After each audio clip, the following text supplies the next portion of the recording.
Alhamdulillah, Alhamdulillah al-wahid al-ahad, ahmaduhu subhanahu wa ta'ala huwa al-fardus samad. Ashhadu an la ilaha illallah wa la sharika lahu, wa ashhadu anna sayyidana wa nabiyyana Muhammadan abduhu wa rasuluhu. Allahumma salli wa sallim ala sayyidina Muhammad wa ala ali sayyidina Muhammad. Amma ba'du, fa ya ibadallah, ittaqullaha la'allakum turhamun. Qala ta'ala fi kitabihil 'azim wa huwa asdaqul qa'ilin, man 'amila shalihan min dhakarin aw untha wa huwa mu'minun فلنحيينه حياة طيبة ولنجزينهم أجرهم بأحسن ما كانوا يعملون. وقال رسول الله صلى الله عليه وصحبه وسلم اتق الله حيثما كنت واتبع السيئة الحسنة تمحها وخالق الناس بخلق حسن. صدق الله وصدق رسوله النبي الحبيب الكريم، ونحن على ذلك من الشاهدين والشاكرين والحمد لله رب العالمين. Hadirin rahimakumullah, syukur alhamdulillah, di siang yang cerah ini kita dapat melangkahkan kaki kita ke tempat yang mulia guna melaksanakan kewajiban kita sebagai kaum muslimin, yaitu salat Jumat. Mudah-mudahan segala amal ibadah kita diterima oleh Allah Subhanahu wa taala. Amin ya rabbal alamin. Tak lupa salawat beserta salam kita haturkan kepada junjungan kita, penghulu kita, pemimpin dunia dan akhirat, Nabi besar Muhammad sallallahu alaihi wasallam. Hadirin rahimakumullah, hari ini kita berada di awal tahun Islam, tepatnya 1 Muharram 1447 Hijriah. Setiap pergantian tahun ada harapan pada diri kita masing-masing. Tentunya ada harapan yang lebih baik daripada tahun-tahun sebelumnya. Karena memang Islam mengajarkan begitu, untuk selalu lebih baik hari-hari kita, tahun-tahun kita, keadaan kita daripada sebelum-sebelumnya, agar kita menjadi orang yang beruntung. Sebagaimana Rasulullah SAW bersabda dalam hadisnya, man kana yawmuhu khairan min amsi fa huwa rabih, wa man kana yawmuhu mithla amsi fa huwa maqbul, wa man kana yawmuhu syarran min amsi fa huwa mal'un. Agama Rasul sallallahu alaihi wasallam. Barang siapa yang hari ini, yang tahun ini lebih baik daripada tahun kemarin, maka dia termasuk orang yang beruntung. Dan barang siapa yang hari ini sama dengan hari yang kemarin, tahun ini sama dengan tahun kemarin, mereka termasuk orang-orang yang rugi. Dan barang siapa yang tahun ini lebih buruk keadaannya, hari ini lebih buruk daripada hari-hari kemarin, maka dia termasuk orang yang celaka. Oleh karena itu para jemaah sekalian, mari kita niatkan, kita berharap kepada Allah Subhanahu wa taala agar Allah Subhanahu wa taala memberikan kepada kita taufik hidayah agar terus bisa kita beribadah kepada Allah Subhanahu wa taala, sehingga hari-hari yang kita jalani terus lebih baik daripada hari-hari sebelumnya, agar kita menjadi orang yang beruntung. Jemaah sekalian, tentunya kita berharap menjadi orang-orang yang beruntung, baik itu beruntung di dunia maupun di akhirat nanti. Maka Al-Imam Nawawi dalam kitabnya Rasul Al-Ibad, beliau mengatakan atau mengutip satu pendapat dari seorang ulama besar, yaitu Syekh Yahya bin Mu'az Ar-Razi, tentang orang-orang yang beruntung. Beliau mengatakan bahwasanya tuba liman taraka dunya qabla an tatrukahu wa bana qablahu qabla an yadkhulahu wa arda rabbahu qabla an yalqahu. Beruntung orang yang meninggalkan hartanya sebelum hartanya itu meninggalkan dia. Maksudnya apa? Maksudnya yaitu al-khairul katsir liman sharafa amwalahu qabla dhihabiha. Kebaikan-kebaikan yang banyak bagi orang-orang yang dapat mengeluarkan hartanya di dalam Allah Subhanahu wa taala sebelum harta itu meninggalkannya. Jadi orang beruntung yang pertama adalah yang beliau sebutkan cirinya adalah bisa mengeluarkan hartanya di Allah Subhanahu wa taala. Karena dia tahu bahwa harta yang dia keluarkan tidak hilang begitu saja. Namun Allah Subhanahu wa taala akan menyimpannya, akan melipat gandakannya sebagai bekal untuk menghadap Allah Subhanahu wa taala. Dalam Al-Qur'an Allah menyatakan, "Mathulul ladzina yunfiquna amwalahum fi sabilillah, kamathali habatin ambatat sab'a sanabil fi kulli sumbulatin mi'atu habatin wallahu yudha'ifu liman yasha' wallahu wasi'un 'alim."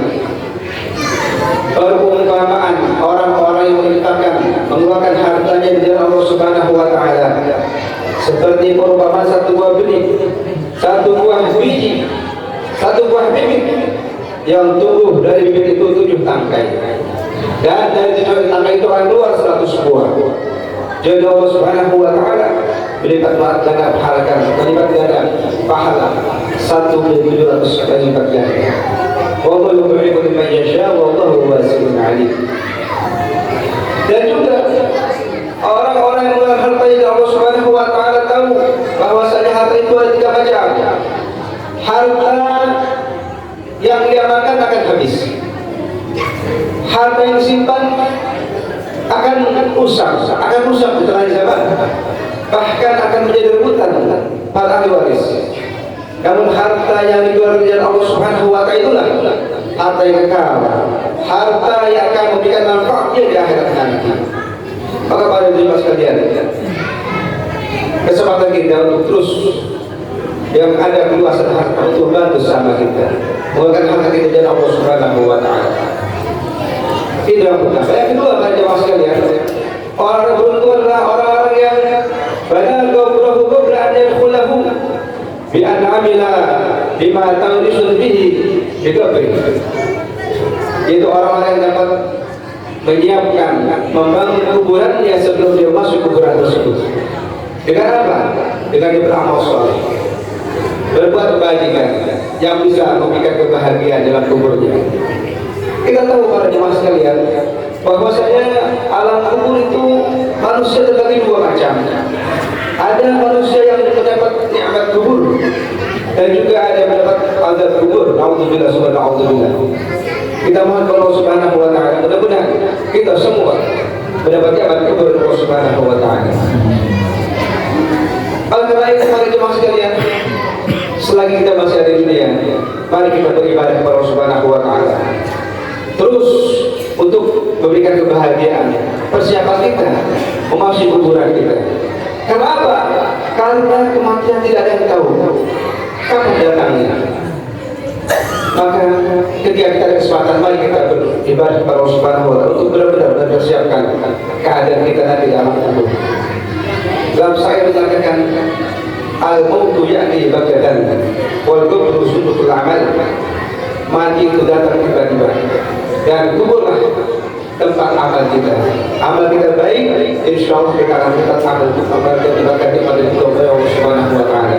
Namun kalau amal kita buruk, tentunya naudzubillah kita akan mendapatkan azab dari Allah Subhanahu wa taala.